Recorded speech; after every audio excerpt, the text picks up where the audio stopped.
Stuart Taylor is joining us right now. He's the author of How to Ace a Job Interview. Good morning, Stuart. Good morning. How are you? Good. How are you doing? I am doing wonderfully well. Thank you very much. Good. And if I'm not mistaken, you're getting up super early for us in California. Is that right? Well, I'm back in Maryland, so it's early only because I'm still jet lagged. Oh, good. Well, I'm glad at least 7:42 instead of what 4:42 in the morning. That would have been way early. So, all right. You guys are worth it. Obviously, never heard us before, so he has there no you idea. go. He has no idea, so that's good. Nobody says that who knows us. Stuart, tell me how to ace a job interview. What am I doing wrong? Well, one of the things people need to do is understand a perspective that is, most people go on an interview and they have high interview anxiety. And that's usually simply related to perspective, preparation. And the perspective portion of it is we go in fearful that, well, what if we can't answer a question?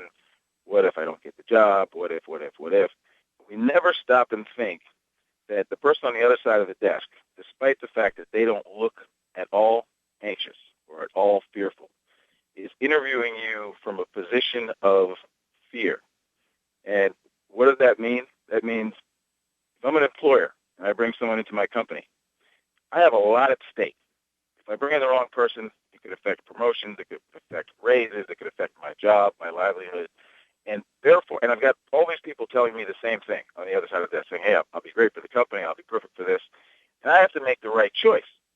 And if you understand that an interviewer is interviewing from that perspective, rather than be intimidated yourself, you can respond to that with reassurance, which is what alleviates and eliminates fear. So it changes your entire perspective that, you know what, I'm not the only person that's anxious here. Very interesting. Never thought of it that way. Yeah, most people don't. And the cool thing about that is, especially interviewers that come at you, I love your show, Bulldog in the Morning, come at you like a bulldog, like, okay, boom, boom, boom, boom. Well, most people crumble under that. And if you understand someone that's more fearful is going to come at you harder because they're afraid. It's like someone in a relationship that's been through a difficult relationship. The next person that comes along gets hammered. And if you understand that, rather than responding with, oh, my goodness, I'm being crushed here, with this person just needs more reassurance, which reassurance takes care of fear, you can navigate through that fairly easily. And the way you do that is if you've got 5 people saying to an interviewer, I've got this strength, this strength, this strength, and this strength, therefore I should be the person for the job, which is what people do. You reassure an interviewer by supportive examples. So rather than just saying, hey, I'm a great leader and your position requires leadership, you say, hey, I'm a great leader, and let me help you understand what that looks like. For example, I've been appointed person in charge for the meetings for my company. I've led teams of 10 to do X, Y, Z. And you are now alleviating that interviewer's fear. And that's all that they really want you to do. That makes a lot of sense. Yeah. Yeah, it really does. It takes the anxiety out of it.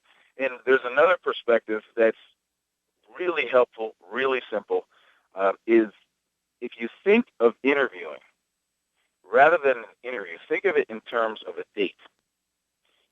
And on a date, we've all been on dates, so it's easy for us to all understand what that dynamic is. You're supposed to slip him a roofie?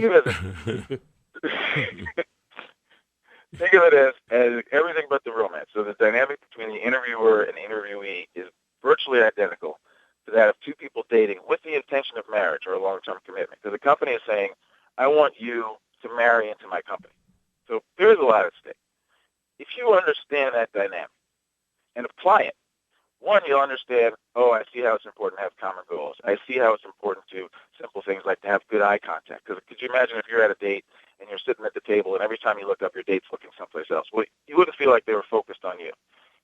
If you go out on a date and you have these grandiose plans to take them to a dinner cruise with jazz music and you want to do it as a surprise, and you find out later that your date gets seasick easily, hates seafood, and hates surprises, and hates music. Well, those are things that you could have done a little preliminary homework and had a phenomenal date. Well, people show up on interviews doing no homework at all. So you come in and you say, I really want to work with this company. I really think I'll be great. And the person says, well, what do you know about the company? They come up crickets. That would be similar to someone on a date saying, hey, I really want to marry you. You think you're just the greatest person in the world. And the person says, well, what do you know about me? And you come up crickets. So you can see the parallels. If you understand that dynamic, you can respond to just about anything. Hey, so is it okay to sleep with someone on the first interview or not? Okay. Wait till the third interview. Okay, third. It's always the third. Okay, now I do have a question for you. I get it. Yeah. How, as an interviewer, the employer, the potential employee comes in, how long is that period between, like, when you know there's a chance? You know what I'm saying? It's like I do a lot of interviewing of employees. Right. I know pretty soon, like right off the bat, if there's even a chance.